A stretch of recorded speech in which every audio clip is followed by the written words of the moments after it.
نحمدہ و نصلی علی رسولہ الکریم اما بعد فاعوذ باللہ من الشیطان الرجیم بسم اللہ الرحمن الرحیم رب اشرح لی صدری ویسر لی امری واحلل عقدۃ من لسانی یفقہوا قولی رب زدنا علما وارزقنا فہما آمین یا رب العالمین۔ آل عمران، اس صورت میں ایک جگہ پر تذکرہ آل عمران کا ہے، جس کی وجہ سے اللہ رب العزت نے کیا کیا ہے، اس کو سورت کا ہی نام دے دیا۔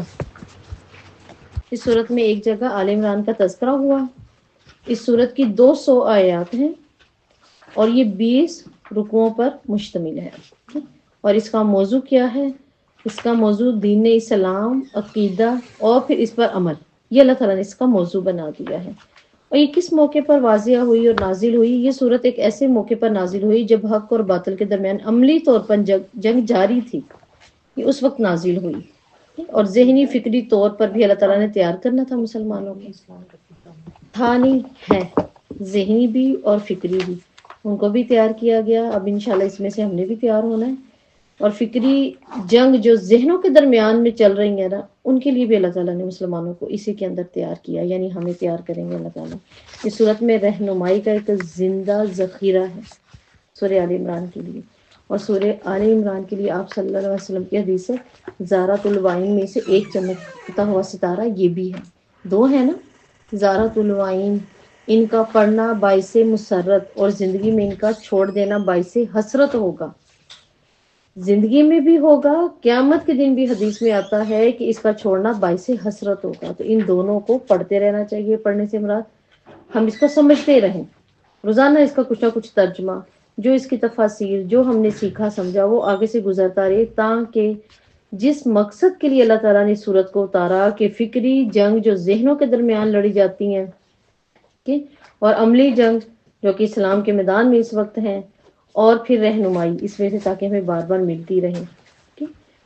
الف لام میم، اللہ لا الہ الا هو الحی القیوم۔ آپ صلی اللہ علیہ وسلم نے فرمایا یہ اسم اعظم ہے، اس کے ذریعے اللہ تعالیٰ دعاؤں کو قبول کرتا ہے۔ تو جب آپ دعا کریں آپ کیا کریں گے؟ آپ کہیں گے الف لام میم اللہ لا الہ الا هو الحی القیوم وانت الوجوہ للحی القیوم۔ یہ کہاں پہ؟ سورۃ طٰہٰ کے اندر۔ نزل علیک الکتاب بالحق مصدقا لما بین یدیہ وانزل التوراۃ والانجیل۔ اس نے حق کے ساتھ تم پر کتاب نازل کی ہے اور جو اس سے پہلے والی کتابوں کی تصدیق کرنے والی ہے۔ یہ آیت نے ہمیں کیا واضح کیا؟ اس آیت نے واضح کیا کہ ہدایت اور دین ایک ہی چیز ہے۔ من قبل ھدی للناس وانزل الفرقان، اس سے پہلے لوگوں کے لیے ہدایت اور اس نے فرقان اتارا۔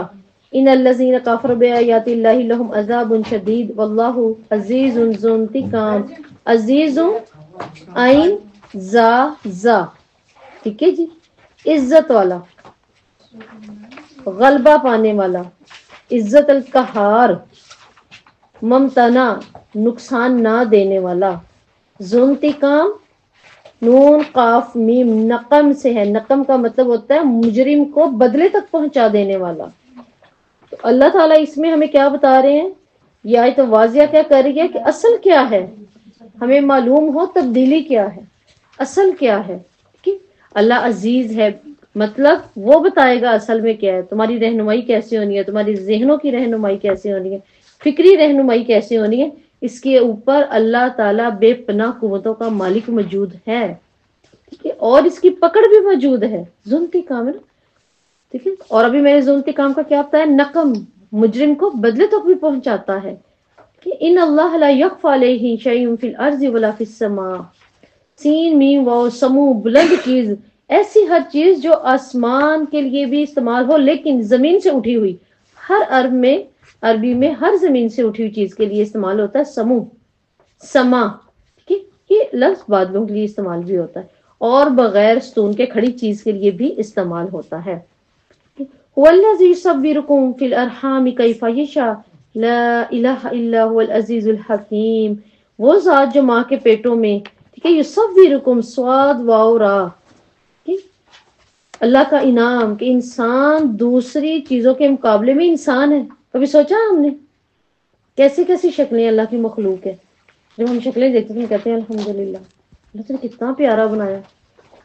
ہم چوہوں کی طرح تو نہیں رینگ رہے، ہم ٹڈیوں کی طرح نہیں ہیں، ہم 6 ہم 12 ہم 500 ٹانگوں والے تو نہیں ہیں، ہم بالکل ہی اوپر نہیں ہیں۔ آپ دیکھیں انسانوں میں انسان بھی مکمل انسان ہوگا لیکن اس کی ہائٹ کیا ہوگی؟ بالکل ایک غیر معمولی اتنی اونچی ہوگی، ہم اس پر بھی کہتے ہیں الحمدللہ وہ بھی انسان ہے۔ کسی کی ہائٹ اتنی کم ہوگی، اس کی عذاب بھی پورے ہیں، لیکن ہم اس کو بھی دیکھتے ہوئے کہہ دیتے ہیں الحمدللہ کہ وہ مکمل ہے۔ اللہ رب العزت یہاں بتا رہے ہیں کہ اللہ سے خوبصورت مصور کون ہے؟ میں آپ کو ایک کمرہ دوں، اس کی لائٹ آف کر دوں، آپ کو ایک پینٹنگ بورڈ بھی دوں، آپ کے ہاتھ میں خوبصورت برش بھی پکڑا دوں، پین بھی تھما دوں، اور بالکل مکمل اندھیرا ہے اس کمرے میں، آپ پینٹنگ کر لیں گے خوبصورت سی، ایک چہرہ بنائیں گے؟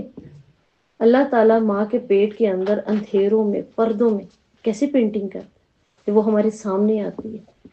ہم نیلز دیکھتے ہیں بچوں کے بار بار، ہم ان کی آنکھیں دیکھتے ہیں، ہم بار بار ان کو دیکھتے ہیں، کبھی ادھر گھما کبھی ادھر گھما، کیسا خوبصورت مصور ہے، کیسے اندھیرے میں اللہ نے پینٹنگ کی اور ایسے چھپا کے کی اور مکمل کی، خوبصورت طریقے سے کی۔ کبھی ایسا ہوا کوئی آنکھ تھوڑی سی اوپر ہے کوئی تھوڑی سی نیچے ہے، نہیں، ناک بالکل ہی ایسے لگ گیا، نہیں، اس مصور کی کارکردگی دیکھیں کیسا خوبصورت مصور، اور یہ وہی ہو سکتا ہے کیونکہ وہ بے پناہ قوتوں کا مالک ہے نا۔ تو اللہ کہتے ہیں وہی تو ہے جس نے کیا کیا، تمہیں بنایا کہاں پر؟ فی الارحام، 3 پردوں میں، ماں کے پیٹ کے اندر، کیف یشاء، وہ جیسے چاہتا ہے۔ کیف یشاء ماضی کے لیے بھی استعمال ہوتا ہے، چاہے گا تو بیٹی دے دے گا، چاہے گا تو بیٹا دے دے گا، اور وہ جو چاہے گا بنا دے گا، گورا ہو کالا ہو، کیوں؟ لا الہ الا ہوا، وہی تو ہے عزیز۔ اور اب اللہ عزیز انتقام کے بدلے یہاں کیا کہہ رہے ہیں؟ حکیم، بہت ہی حکمت کے ساتھ پیدا کرتا ہے وہ، اس کو معلوم ہے اس نے ہی دینا تھا۔ اللہ تعالیٰ میں نے تو بیٹا مانگا تھا، اللہ کہتے ہیں میں حکیم ہوں، مجھے حکمت میری ہے، تمہاری نہیں ہے حکمت۔ کہتے ہیں اللہ میں نے تو اس دفعہ بھی سوچا تھا بیٹی ہوتی، نہیں، ہے نا؟ کوئی کہتا ہے نہیں نہیں ہم کیا کریں ہم کیا کریں، بہت پلاننگ تھی بہت پلاننگ تھی، کیا ہوا؟ اللہ نے جب چاہنا ہے جیسے چاہنا ہے۔ تو یہاں اللہ تعالیٰ یہ بات کر کے تمہاری صورتیں بناتا ہے، ہمیں کس طرف توجہ دلا رہے ہیں؟ اللہ تعالیٰ ہماری توجہ اس طرف دلا رہے ہیں کہ یہ عقیدہ باطل ہے کہ عیسیٰ رب ہیں یا بیٹے ہیں۔ اللہ جیسے چاہتا ہے بناتا ہے، اللہ کو کوئی بنانے والا نہیں ہے۔ بات اب کہاں آ رہی ہے؟ ساری عقیدے پہ۔ ابھی میں نے آپ کو بتایا سورہ آل عمران کس پر ہے مشتمل، اس کا موضوع کیا ہے؟ آپ کی فکر ٹھیک کرنی ہے، آپ کا عقیدہ ٹھیک کرنا ہے انشاءاللہ تعالی ہمارا اللہ تعالیٰ نے۔ تو اب بات آگے عیسیٰ ابن مریم کی آنے والی ہے، پہلے ذہن تیار کیا ہے اللہ تعالیٰ ہی ہے جس نے عیسیٰ کی بھی تصویر بنائی ہے، تصویر کشی اللہ نے کی ہے، کوئی اور نہیں کر سکتا۔ ٹھیک؟ اللہ تعالیٰ تخلیق اور تصویر سازی پر پوری قدرت رکھتا ہے۔ وَالَّذِي أَنزَلَ عَلَيْكَ الْكِتَابَ مِنْهُ آيَاتٌ مُحْكَمَاتٌ هُنَّ أُمُّ الْكِتَابِ وَأُخَرُ مُتَشَابِهَاتٌ، وہ ذات ہے جس نے آپ پر کتاب اتاری، اس میں بعض محکم آیات ہیں۔ محکم آیات سے کیا مراد ہوتا ہے؟ جن کے الفاظ اپنے معنی پر صاف وضاحت کرتے ہوں، جن کے الفاظ اپنے معنی کے اوپر صاف وضاحت کرتے ہوں، صاف احکامات ہوں، ان کے اندر شک کی کوئی گنجائش نہ ہو۔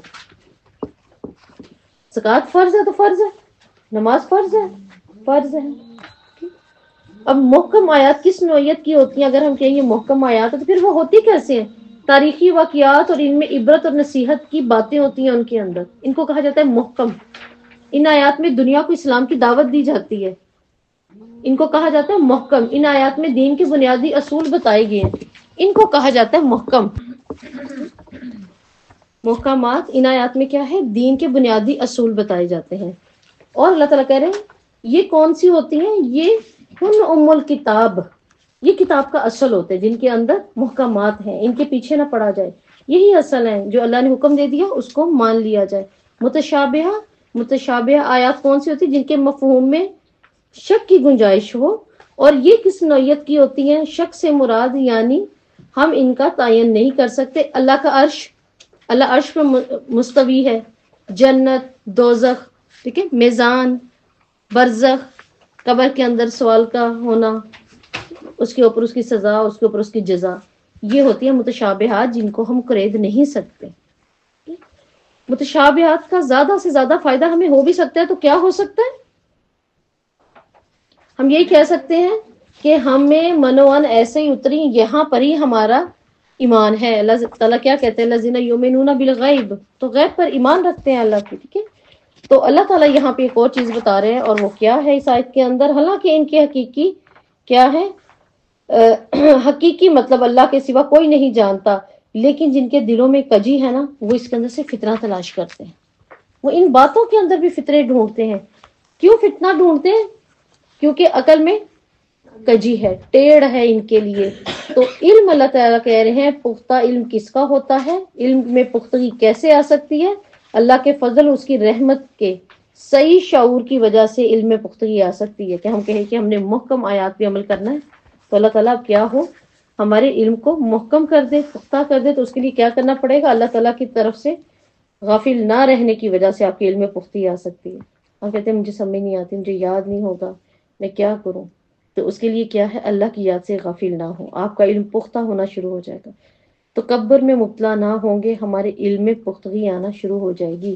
اپنے روز و شب میں فرائض کی ادائیگی نہ بھولنے سے بھی علم کے اندر پختگی آنا شروع ہو جاتی ہے۔ بس اب جو چاہتے ہیں نا میرے علم میں پختگی آئے، وہ یہ کام شروع کر دے، اللہ تعالیٰ کے کلام اور اس کے وعدوں پر بھروسہ کرنا شروع کر دے، یقین کرنا شروع کر دے، اس میں پختگی آنا شروع ہو جائے گی۔ ربنا لا تزغ قلوبنا بعد اذ ہدیتنا وہب لنا من لدنک رحمہ۔ اب دیکھیں جب پختگی آنا شروع ہو جائے گی، پختگی آئے گی تو ہم یہ الفاظ کہیں گے، ورنہ ہم تو نہیں کہیں گے۔ اب جس کے پاس پختگی آ گئی، جس نے لے لیا، ٹھیک ہے، اس ہدیتنا، یہ لفظ ہدیتنا ہا دال یا ہدی سے ہے، ٹھیک ہے، اور وہب لنا، وہب واو ہا بہب، ڈونیٹ کرنا بغیر معاوضے کے، اس چیز کے لیے استعمال ہوتا ہے۔ تو یہاں پر انسان کو اللہ تعالیٰ کہہ رہے ہیں سب سے بڑی دولت اس کو کب ملتی ہے؟ سب سے بڑی دولت اس کے پاس کب آتی ہے؟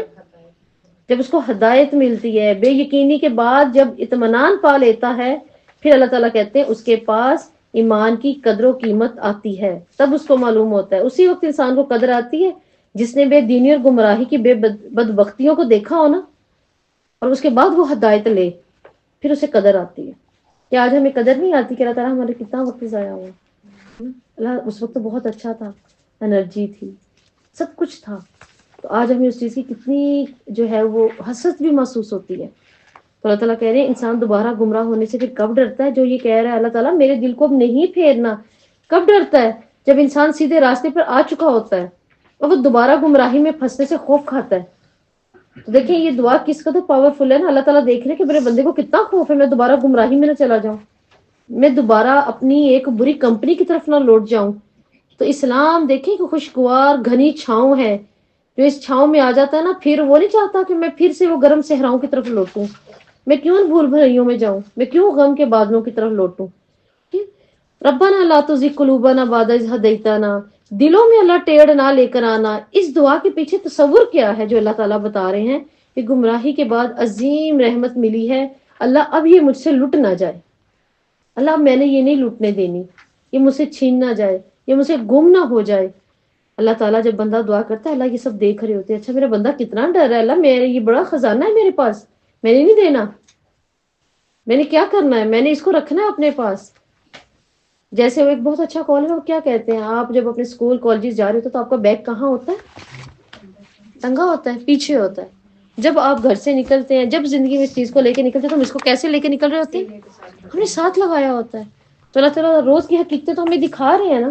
انسان کیا چاہتا ہے؟ اللہ یہ میرا سب سے بڑا خزانہ ہے، یہ کہیں لٹ نہ جائے۔ اور وہ کیا کہتا ہے؟ اللہ تعالیٰ کی رہنمائی سے بڑا اللہ کوئی انعام نہیں، اللہ مجھے اب اس سے نہیں دور کرنا، یہ میرے سے چھیننی نہیں اللہ تعالیٰ آپ نے۔ وَهَبْ لَنَا مِن لَدُنْكَ رَحْمَةً۔ اب اس میں ایک مومن کے لیے کون سی چیز ہے جو جھلک رہی ہے، کون سا یقین ہے جو جھلک رہا ہے؟ اللہ تعالیٰ ہمیں بتا رہے ہیں، اللہ کہتے ہیں کہ جب بندے کے اندر سے وہ دعا کرتا ہے نا، تو یہ یقین اللہ کے سامنے جھلک رہا ہوتا ہے کہ ہمارے دل ہمارے ہاتھوں میں نہیں ہے، اللہ تعالیٰ میرا دل پہ میرا کوئی اختیار نہیں ہے، اللہ تعالیٰ کے سوا اللہ کوئی مجھے وہ ہدایت پر نہیں لے کر آئے گا، کوئی مجھے نجات نہیں دے سکتا جب تک کہ اللہ تو نے نہیں چاہنا۔ تو اللہ تعالیٰ اپنے بندے کی یہ ساری باتیں سن رہے ہوتے ہیں، بہت وسیع ہے۔ جب میں آپ کے ساتھ کھول کھول کے باتیں کر رہی ہوتی ہوں نا، اس لیے کر رہی ہوتی ہوں ان کو ہم اپنے الفاظ بنائیں، عربی بہت وسیع ہے، ہم تو ایک دعا پڑھ کے چلے جاتے ہیں، کیا نہیں معلوم ہوتا کہ ان دعاؤں کے اندر کیا کیا کچھ آ رہا ہے۔ آپ صلی اللہ علیہ وسلم اسی ٹیڑھپن سے ڈرتے تھے اور مسلسل کیا کہا کرتے تھے، یا مقلب القلوب ثبت قلبی علی دینک، ہے نا، اللہ میرے ہاتھ میں نہیں ہے میرا دل، میرے اختیار میں نہیں ہے کچھ بھی. تو اللہ تعالیٰ کیا آپ کریں، بس آپ اس کو خود ہی جما دیں، کیونکہ اگر اللہ نے اس کو جما دیا، اگر اللہ نے اس کو تھام لیا، پھر اس کو کوئی ہٹانے والا نہیں ہے، پھر اس کی مضبوطی کو کوئی پکڑنے والا نہیں ہے، کیونکہ کوئی پکڑ ہی نہیں سکتا. یہ اللہ کے ہاتھوں میں، یہ اللہ کی انگلیوں میں ہے. آپ نے فرمایا تمہارے دل رحمان کی 2 انگلیوں میں ہے، رحمان کی 2 انگلیوں میں ہے، وہ جیسے چاہتا ہے ٹیڑھا کرتا ہے، سیدھا کرتا ہے. اور اگر اللہ سے دعا کر لی جائے تو اللہ کیوں اپنے بندے کو بھی چھوڑ دے گا، پھر اللہ نہیں چھوڑتا اپنے بندے کو. ربنا انکا جامع الناس، اللہ میرے دل کو اس لیے نہیں چھوڑنا، مجھے اس لیے گمراہ نہیں کرنا، میرے سے ہدایت کا خزانہ نہ لوٹے، کیونکہ ایک دن ایسا آنے والا ہے جس میں تمہیں سب کو جمع کرنا ہے. اور اللہ تعالیٰ میں اس چیز کی گواہی دیتی ہوں، کیا کہ اس میں کوئی شک نہیں ہے. شک کیوں نہیں ہے اللہ تعالیٰ، انک لا تخلف المیعاد، تو وعدوں کے خلاف ہی نہیں کرتا. تو جب اپنی حقیقت کا ہمیں پختہ شعور ہوگا نا ان دعاؤں سے جو ہم آج کل کر رہے ہیں، پھر ہم اللہ سے چپٹیں گے، پھر ہم اللہ کی طرف بھاگیں گے اور ہم گڑ گڑا کے کہیں گے اللہ مجھے تعاون کرنا ہے آپ سے، اللہ مجھ سے تعاون کرے. کتنا اچھا لگتا ہے نا کہ بہترین پرسنالٹی ہم سے تعاون میں، اور بڑی سے بڑی پرسنالٹی بھی ہوتی. لیکن جب اللہ کی ذات ہم سے تعاون کرے اور ہم اللہ سے جڑ جائیں، اللہ تعالیٰ کہہ رہے ہیں ٹھیک ہے میں جوڑ لوں گا جسے میرے ساتھ جڑنا ہے، جو چاہتا ہے اس کا دل ٹیڑھا نہ ہو. تو میں نے کچھ چیزیں رکھی ہیں دنیا پر، لیکن وہ اس لیے نہیں رکھی کہ وہ تمہاری ہیں، اب تم اسی کے ہو جاؤ. اگر تم چاہتے ہو کہ تم سے یہ ہدایت نہ لٹے، تم میرے ساتھ جڑنا چاہتے ہو، پھر کچھ ایسی چیزیں بھی ہیں، کچھ ایسے لوگ بھی ہیں، ان الذین کفروا لن تغنی عنہم اموالہم، وہ لوگ جو نے کفر کیا ان کے مال اور اولاد کچھ کام نہ آئیں گے. کہاں کہاں کام نہیں آئیں گے، من اللہ شیئا، اللہ کے پاس تو کام نہیں آئیں گے. کیا میں آج کہہ سکتی ہوں اللہ تعالیٰ میرے دادا اتنے اچھے تھے، میرے نانا نے کوئی اذان نہیں چھوڑی تھی، اتنی تیری مسجدیں بات کی اللہ تعالیٰ، تو پھر ہمارا یہ کام ہو جانا چاہیے. وہ تو ان کی امانت ہے، تو ان کی امانت ہے نا، کوئی چیز کام نہیں آئے گی، ہے نا. ہمیں نماز ہی نہ پڑھو نہیں، بس ٹھیک ہے میرے بچہ حفظ کر رہا ہے اس کی سفارش ہوگی ہمیں تاج پڑے گا، نہیں. اللہ تعالیٰ کہہ رہے ہیں من اللہ شیء، کوئی کام نہیں آئے گی اللہ کے پاس، ہے نا. میں نے بنا دیا نا، اپنے بیٹے کو بھیج دیا جہاد پہ، بیٹھے ہم سارے مزے سے، تو جہاد پہ چلا گیا. اب کیا کریں، اللہ کہہ رہے ہیں کیا ہوگا، لن تغنیا، لفظ یہ جو نہیں کی فیملی ہے نا، لام الف لا، لیسا، لم، ما، لن، اس میں سب سے جو پاورفل ورڈ ہے نا وہ لن ہے. ہرگز ہرگز نہیں، بالکل ہی نہیں، خیال ہی نکالو. یہ بہت اس نہیں کی فیملی کے اندر ایک پاورفل فرد ہے ان کا، کہ ہرگز کام نہیں آئے گی. اولئک ہم، کیا ہے وہ، خود النار. اگر تم نے اسی چیز کو سارا کچھ بنا لیا تو اللہ تعالیٰ کہہ رہے ہیں یہ ساری چیزیں تو کیا ہیں، کون سی چیز یعنی انسان کو دوزخ کا ایندھن بناتی ہے، حق کا انکار. اگر حق کا انکار کر لو انہی میں ہی اولاد اور مال میں لگ کے بیٹھ جاؤ. تو اللہ تعالیٰ انسان کو کہہ رہے ہیں کہ اپنے مفادات کی خاطر اپنے آپ کو نہ بچاؤ، اپنے مفاد کو اللہ کے سپرد کرو. کذاب آل فرعون، کیا ہو گیا تمہیں کہ تمہاری عادتیں آل فرعون جیسی ہو گئی. ٹھیک ہے، دال حمزہ با، یہ ہے اس کا روٹ. کاف جو ہوتا ہے، کاف کیا ہوتا ہے، مانت کے لیے استعمال ہوتا ہے، کا مانت کے لیے، داب عادت. ٹھیک ہے، کون سی، مسلسل کسی کام میں مگن رہنا، مسلسل کسی کام کے اندر گھومتے رہنا، مگن رہنا. جیسے چاند اور تارے بھی اپنے مداروں میں یہ گھوم رہے ہیں، مسلسل مگن ہے. تو اللہ تعالیٰ کہہ رہے ہیں یہ کیا عادتیں پڑ گئی. کداب آل فرعون کیا تھی، دنیا دنیا مال، میرے پاس کنگن. کیا کہا تھا اس نے حضرت موسیٰ کو، فرعون نے، لوگوں دیکھو یہ کہے گا میں اللہ کا پیغام دے رہا ہوں، میں تم میں بہترین ہوں، دیکھو میرے پاس نہریں ہیں، نیل تھا نا اس کے پاس، دریا نیل ہوتا ہے، اس کے پاس ہیں، میرے ہاتھ میں کنگن دیکھو، میرے سر پہ سونا دیکھو، میرے گلے میں سونا دیکھو، میری ٹانگوں میں سونا دیکھو. اس کے پاس سونا ہے، اس کے ہاتھ میں تو کنگن بھی نہیں ہے سونے کے. موسیٰ کو کہا اولاد میں ہم بہترین ہیں. مشرکین عرب کی کیا سب سے بڑی چیز تھی، 11 11 12 12 14 14 بیٹے، بیٹوں میں انہیں مان تھا صرف. تو اللہ تعالیٰ کیا کہہ رہے ہیں، کذاب آل فرعون، اولادوں، بس اولاد اولاد، بس دنیا دنیا. کیسی تم کن مسلسل کاموں میں پڑ گئے. اللہ زین من قبلہم، یہ کام تھے ان لوگوں کے جو تم سے پہلے تھے. پھر وہ جب انہی چیزوں میں پڑ گئے تو انہوں نے کیا کیا؟ اللہ کی آیات کو جھٹلانا شروع کر دیا. اب اللہ تعالیٰ یہاں بتا رہے ہیں کہ آل فرعون کا جرم کیا تھا؟ اللہ کی آیات کو نہیں مانتے تھے. تبھی تو اللہ تعالیٰ کہہ رہے ہیں یہ عادتیں ان جیسی کیوں ہو گئی؟ آج ہم آیات کو جھٹلاتے ہیں. ہم بھی جھٹلاتے ہیں. ہم کہیں گے نہیں ہم کون سا جھٹلاتے ہیں؟ ہم جھٹلاتے ہیں. ہم کیسے جھٹلاتے ہیں؟ آیات پہ غور و فکر نہ کرنا ان کو جھٹلانا ہے نا. غور و فکر نہ کرنا کیا ہے؟ ان کو جھٹلانا ہے. آیات کو اپنے لیے ضروری خیال نہ کرنا یہ ان کو جھٹلانا. نہیں تو اور کیا ہے؟ روز پڑھتے ہیں مت مت کریں ایسا، مت کریں ایسا، نہیں ہم نے کرنا ہے نا. اس کی نہیں کرنی، اس کی نہیں کرنی، یہ نہیں کرنی. اب رمضان ہے، ہم کتنے خوبصورت مہینے کے اندر بیٹھے ہوئے ہیں. دل چاہتا ہے سارا دن بھوکے پیاسے رہ کے اپنی کمر توڑ کے سب کچھ کر کر آ کے اٹھا کے سارا اجر اس کی ساری کر کے برائیاں جب جا کے اس کو اپنا اجر پکڑا کے آ گئے. کنٹرول ہی نہیں ہو رہا. جب تک 10 باتیں نہیں اگلے کو بتا دینی، اس کی بیل اس کی بیل، اس کا نمبر اس کا نمبر. اب کیا کروں؟ تو اللہ تعالیٰ کہہ رہے ہیں کتاب آل فرعون کیا ہو گیا؟ آل فرعون کیا تھا؟ اس کی ٹو اس کی ٹو اس کی ٹو. اپنے اصل مقصد کو بھول گئے تھے. آپ دیکھیں آج ہمارا اصل مقصد کیا ہے؟ ان پر غور، ان کے بعد ان کو سمجھنا. اور پھر اسی طرح جب جب آپ آیات پڑھیں گے نا آپ سمجھیں گے، آپ یقین کریں ویسی ہی آزمائش سامنے آ جاتی ہے اسی دن بن کے. جن آیات کو ہم پڑھ لیتے ہیں وہی بن جاؤ، یا تو وہ انسان کی شکل میں بن کے آ جائے گا، یا وہ آپ کے مال کی شکل میں بن کے آ جائے گا، یا پھر وہ آپ کے اپنے کوئی بھی جو آپ نے صدقات کیے کوئی ایسا آپ کو معاملہ ملے گا وہ اس کی شکل میں آزمائش بن کے سامنے آ جائے گا. کیا کریں گے؟ ہے نا. تو بچے پھر اس کا مطلب آپ بچہ چارے غیر معمولی ہم تو جھٹلا رہے ہیں. ہم پھر سے پھر ویسے ہی بدلے لینے، ویسے ہی معاملات کرنے کے لیے تیار کھڑے ہوتے ہیں ٹارگٹ پہ پھر دل سب. تو یہ ہوتا ہے آپ کو جھٹلانا. اور اللہ تعالیٰ کہہ رہے ہیں کداب آل فرعون کیا ہو گئی؟ یہ حرکتیں کیوں پکڑ لی فرعون جیسی؟ تو آپ مجھے بتائیں جب ہم یہ حرکتیں پکڑیں گے تو جس نے جس قوم کی شکل اختیار کی وہ اسی میں سے ہے نا. تو شیطان تو بندہ ہوا ہے. اس کا مطلب یہ شیطان ہم بنے ہوئے ہیں اس وقت ہے نا. تو اگر کوئی شیطان جیسا انسان ہے، وہ شیطان خود ہے، وہ ہمارا نفس ہے، وہ میرا دل شیطانیت پہ اڑا ہوا ہے، تو پھر اس کو جھٹلا دے نا، اس کو ختم کرے، اللہ سے معافی مانگے. اور اللہ سے کیا؟ من الجنت والناس قل اعوذ برب الناس ملک الناس الہ الناس. کہ اپنے اوپر بار بار اللہ بچا لوگوں کے شر، لوگوں کے وسوسے. میں جو آیات پڑھ رہی ہوں اللہ تعالیٰ وہ کیا ماحول میرا خراب ہو رہا ہے. اتنی مشکل سے 5واں روزہ ہو گیا. مجھے نہیں لگتا کہ ایسی کوئی نہ کوئی بات وہ آئی جاتی ہے نا، کوئی نہ کوئی چیز سامنے بن کے آزمائش کے طور پہ. ہمیں خود ہی پتہ ہوتا ہے اپنی زندگی میں معاملات. تو اتنی تیزی سے وقت گزارا، اس کو ضائع نہ کریں. یہ غور و فکر کر رہے ہیں ہم. اللہ تعالیٰ ہمیں بتا رہے ہیں آپ انکار کرنے والوں سے کہہ دیں عنقریب مغلوب کیے جائیں گے کہ نہیں بات ماننی اللہ کی، تو پھر اکٹھے بھی کیے جائیں گے. اور جب اکٹھے کیے جائیں گے تو کہاں جائیں گے؟ جہنم میں. قد کان لکم آیۃ، یقیناً تمہارے لیے ان 2 گروہوں میں سے ایک بڑی نشانی تھی. 2 گروہ کون؟ اللہ تعالیٰ ہمیشہ حق کے پیروکار کی جانب ہوتا ہے. ہمیشہ اللہ تعالیٰ یہ 2 گروہوں کی بات کیا ہو رہی تھی اس وقت؟ بدر کے لیے یہ بات ہوئی. ٹھیک ہے، جو آپس میں ٹکرائے تھے، ایک گروہ اللہ کی راہ میں لڑ رہا تھا اور دوسرا کافر تھا.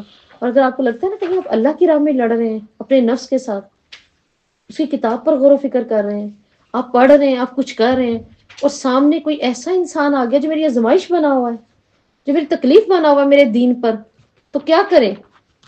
پھر اپنے دین کو بچائیں یا اپنی ذات بچانی ہے کہ اب میں سب کو صفائیاں دے لوں، پہلے میں تو سب کو نکالوں نا، اب کیا ہوگا؟ نہیں، اپنے دین کو بچائیں. آپ کی ذات اللہ بچائے گا. کیسے اللہ آپ کی ذات بچائے گا؟ اللہ تعالیٰ کہہ رہے ہیں میں اپنے بندوں کی طرف ہوں. آگے آ جائیں. پھر اللہ تعالیٰ کہتے ہیں کہ ایک گروہ ٹھیک ہے وہ اللہ کے لیے لڑ رہا تھا، اور ایک گروہ کس کے لیے؟ کافر تھا، جو اللہ کے مخالف لڑ رہا تھا. انکار کرنے والے کھلی آنکھوں سے ان کو اپنے سے دگنا دیکھتے تھے، اور اللہ تعالیٰ جس کو چاہتا ہے اپنی مدد سے قوت پہنچاتا ہے. یقیناً اس میں آنکھوں والوں کے لیے عبرت ہے. اب غزوہ بدر کیا تھی؟ یہ ہمارے لیے اس میں سبق کیا تھا؟ ہمارے لیے غزوہ بدر کے اندر سبق تھا کہ اللہ تعالیٰ کی قوت سے جو لوگ غافل ہوتے ہیں، کہ قوت تو سب سے بڑی اللہ کی ہوتی ہے، لوگوں کی ہوتی ہے؟ اللہ کی ہوتی ہے. لوگوں کے اسباب کی ہوتی ہے کہ وہ دوسروں کو مہیا کریں اللہ سے روکنے کے لیے، کسی کو تذلیل کرنے کے لیے. تو کیا ان کے اس اسلحے میں یا ان کے اس اسباب کے اندر قوت ہے؟ نہیں. اللہ تعالیٰ کہہ رہے ہیں انفرادی قوت پر پھولنا نہیں چاہیے، اتنے میرے پاس، اتنا میرا نہیں. اللہ تعالیٰ کہہ رہے ہیں چند مفلس اور مہاجر لوگ، وہ جو کاشتکار تھے، چھوٹی سی جماعت لے کر نکلے تھے، لیکن وہ بہت مضبوط تھے. تو آج آپ کم سے کم تھوڑے سے تھوڑے دین پر ہیں تو آپ سوچیں میں ایک مضبوط جماعت پہ ہوں، میں ایک مضبوط دین کے اوپر ہوں. یہ سوچ کر کہ اللہ تعالیٰ کی قوت کے سامنے کسی کی کوئی حیثیت نہیں ہے. اللہ کی قوت سب سے بڑی ہے، بندوں کی قوت نہیں ہے. ابھی نہیں اللہ نے کہا عزیز انتقام، عزت والا تو میں. ہم عزت ڈھونڈتے پھرتے ہیں لوگوں سے، پتہ نہیں کیا ہو گیا، ہمیں سمجھ نہیں آ رہی. وہ اس کے ہاتھ میں ہے، وہ جس کو چاہتا ہے دیتا ہے. عزت لینی ہے تو اسے کہنا مجھے عزت چاہیے، مجھے عزت دے. بندوں کے ہاتھ میں ہوتی تو کوئی عزت دار ہوتا؟ آج اتنے بڑے عزت دار دنیا میں بیٹھے دنیا سے چلے گئے. بلال حبشی، کیا اس کی عزت ہوتی کوئی؟ ان کی نہیں تھی تو پہلے کیا حالات تھے. اسلام نے عزت دی، جب اللہ سے جڑے تو اللہ نے عزت دی. تو یہاں پر اللہ ہمیں کیا بتا رہے ہیں کہ زُيِّنَ لِلنَّاسِ حُبُّ الشَّهَوَاتِ مِنَ النِّسَاءِ. شہوات شین ہا واؤ لفظ ہے اور اس کا مطلب ہوتا ہے اشتہاق کی بھوک کو کہا جاتا ہے، انتہائی رغبت اس کے لیے استعمال ہوتا ہے. یہ شہوات صرف اور صرف وہ نہیں ہے کہ بس تعلقات ہیں، ٹھیک ہے، جسمانی، یعنی انتہائی رغبت وہ کسی بھی چیز کی ہو سکتی ہے. من النسائی، وہ عورتوں میں سے بھی ہو سکتی ہے. اب عورتیں یہاں پر کوئی غلط معنوں میں نہیں لی جا سکتی. ہم سمجھے کہ یہ تو فتنہ ہے، یہ تو زین ہے کچھ ٹائم کے لیے، تو عورت بری چیز نہیں ہے. آپ صلی اللہ علیہ وسلم نے فرمایا تمہاری دنیا کی بہترین اور خوبصورت چیز کیا ہے؟ نیک عورت. اور اس چیز کو ٹھیک ہے ہمیں دکھانے کے لیے، واضح کرنے کے لیے، ہماری نسلوں کے لیے اس کا صحیح استعمال کرنے کے لیے آپ نے فرمایا کسی بھی عورت کا انتخاب 4 چیزوں پہ کرو گے. کس پر؟ اس کی خوبصورتی، ٹھیک ہے، اس کے نسب، ٹھیک ہے، اور اس کے مال کی وجہ سے اور اس کے دین کی وجہ سے. حدیث میں دین والی بات اینڈ پر ہے، اینڈ پر جا کر آتی ہے. اور آپ نے فرمایا کہ میں تمہیں وصیت کرتا تم دیندان کو دے.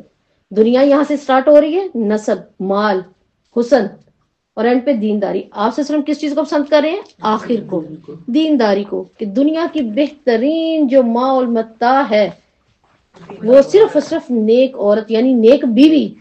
نیک عورت ہی کیا، دوسروں کی عورتیں اچھی لگیں پھر نیک نہیں، نیک بیوی. تو انتخاب بھی کس کا کیا جائے؟ خوبصورتی کا کیا جائے، اس پہ منع نہیں ہے، خوبصورتی کو بھی دیکھا جائے، لیکن صرف اور صرف خوبصورتی. پھر بعد میں وہی آپ کو دنیا کی بدترین لگ رہی ہوتی ہے. نہیں، خوبصورتی نہیں، ایمان اور دین کو دیکھا جائے گا. ٹھیک ہے. اور آپ صلی اللہ علیہ وسلم نے فرمایا تمہاری دنیا میں مجھے کون سی چیزیں پسند ہیں؟ خوشبو، ٹھیک ہے، اور نیک عورت یعنی نیک بیوی، بیوی کا نیک ہونا.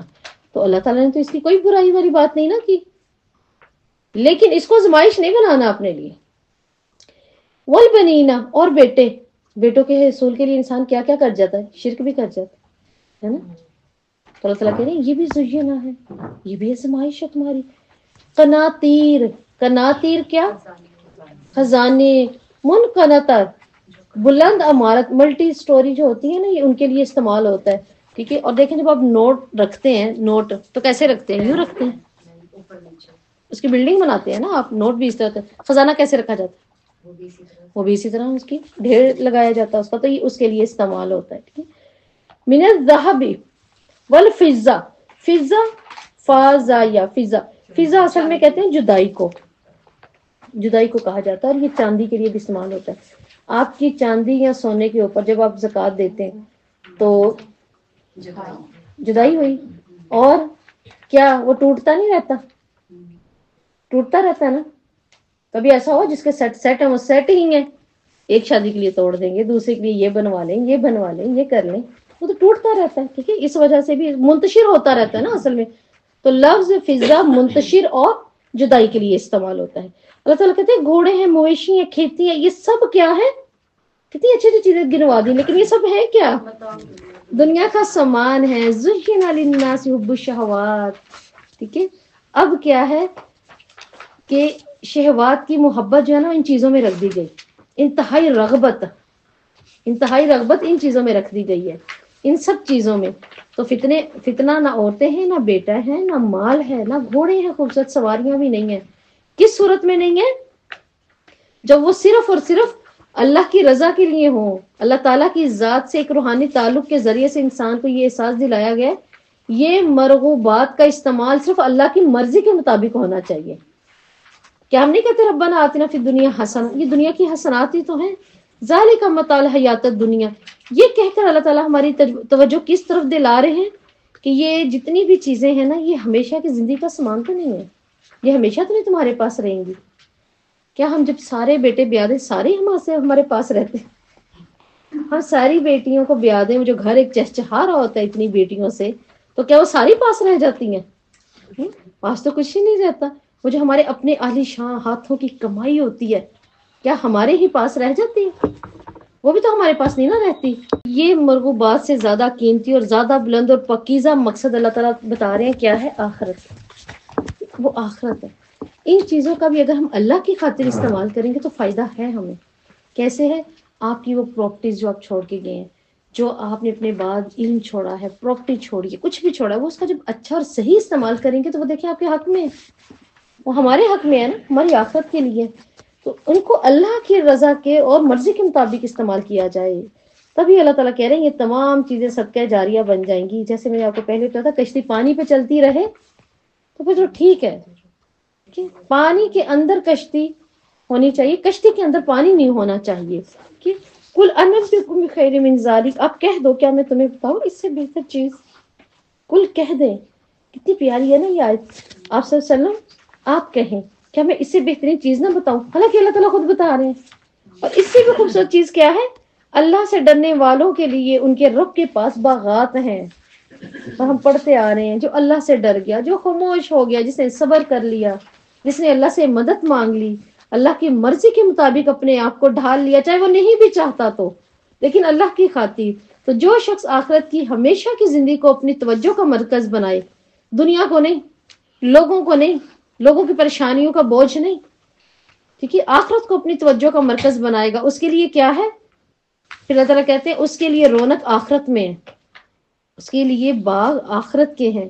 اس کا دل اللہ کی یاد میں پگھلے گا جب وہ ایسا کرے گا، آخرت کو سوچے گا، اس کی تنہائیاں اس کو ایسی میسر ہوں گی، وہ اللہ سے باتیں کرے گا. تو یہاں اللہ تعالیٰ نے جو ہمیں تقوی کا شعور دلایا نا، وہ اسی لیے دلایا تاکہ روحانی اور مادی دنیا کی اصلاح ہو. روحانی کون سی ہے؟ آخرت.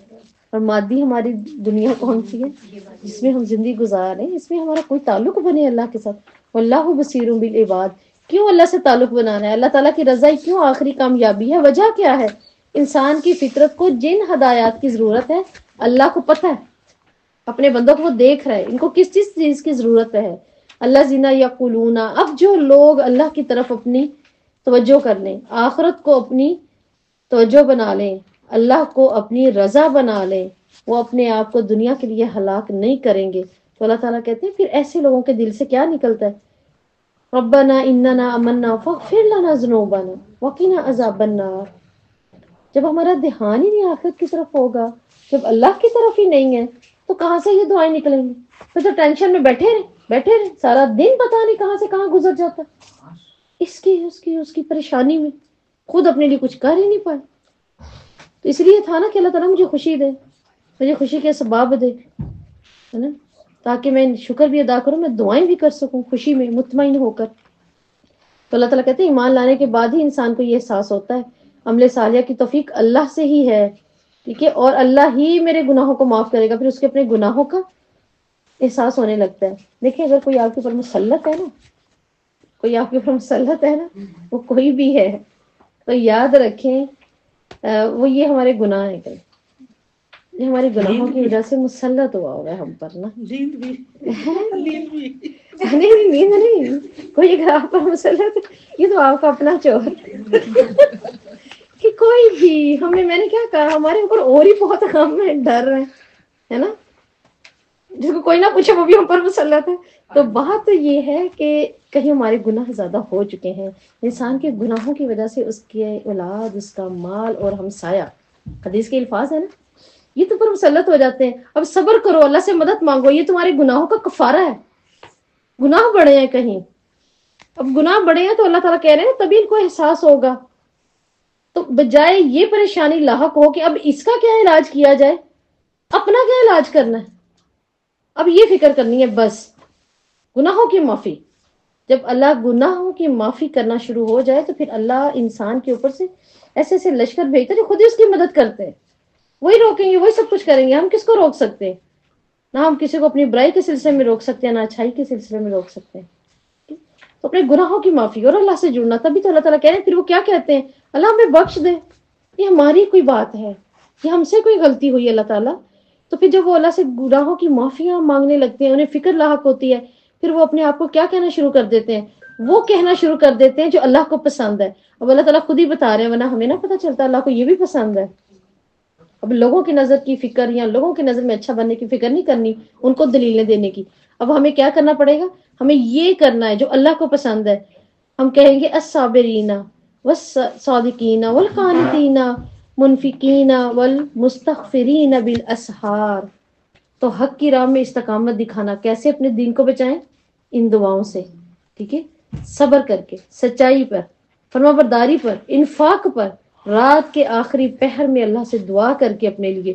اور وہ دعا بھی کون سی، قانتین ہو کر، جو دل کی خوشی سے ہوگی اور اللہ کی خاطر ہوگی.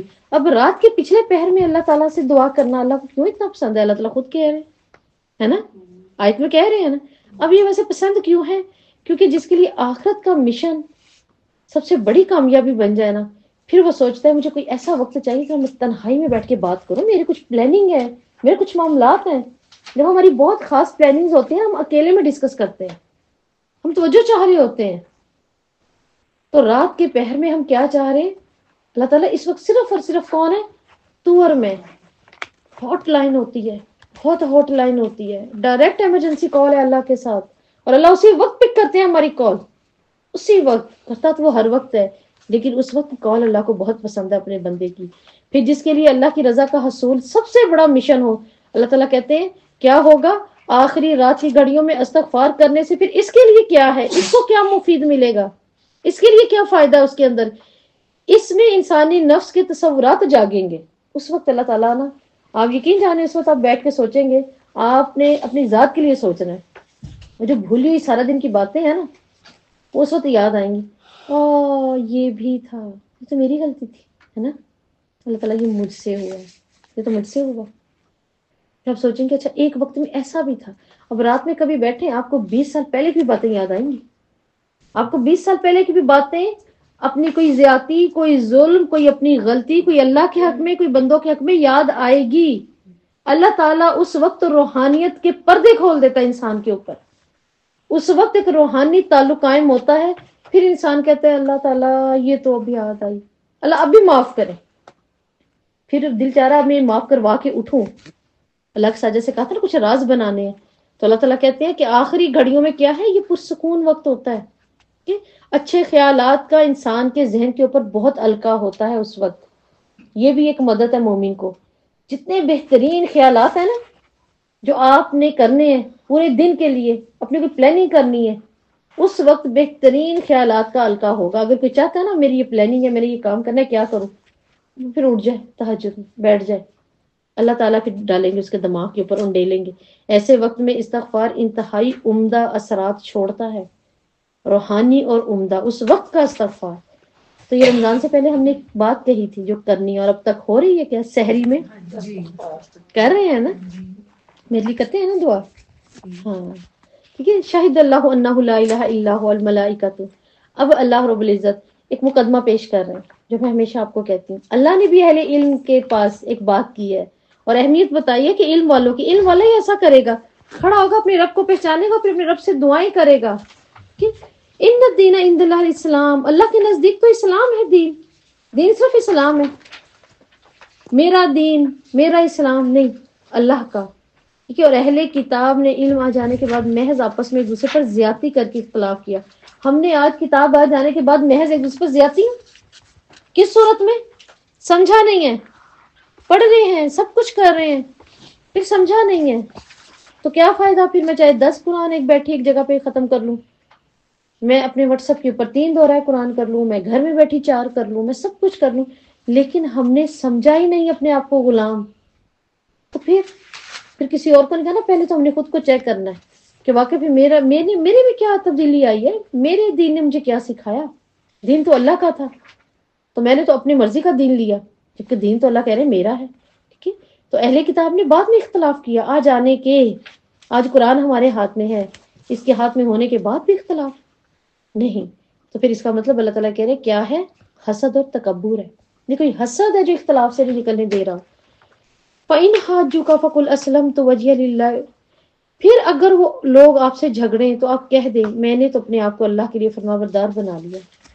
ٹھیک ہے، اب کوئی جھگڑ رہا ہے کہ پریشان کر رہا ہے، آپ نے کیا کہنا ہے؟ کیا کہنا ہے؟ اللہ تعالیٰ کے لیے فرمانبردار. میں نے تو اپنے آپ کو اللہ کے لیے فرمانبردار بنا لیا. میں جس کام کی اتباع کر رہی ہوں، میں جس کام کو لے کے چل رہی ہوں، میں جو کر رہی ہوں، میرا بس وہی کام ہے. جو آپ کر رہے ہیں یہ میرا کام نہیں. بس درگزر کریں. کال ان سلام، وہ بھی سامنے آ جائے تو کال کر کے نہیں السلام علیکم، میں نے سوچا قطع رحمی نہ ہو جائے، وہ بتائے گا پھر آپ کو وعلیکم السلام، ہے نا؟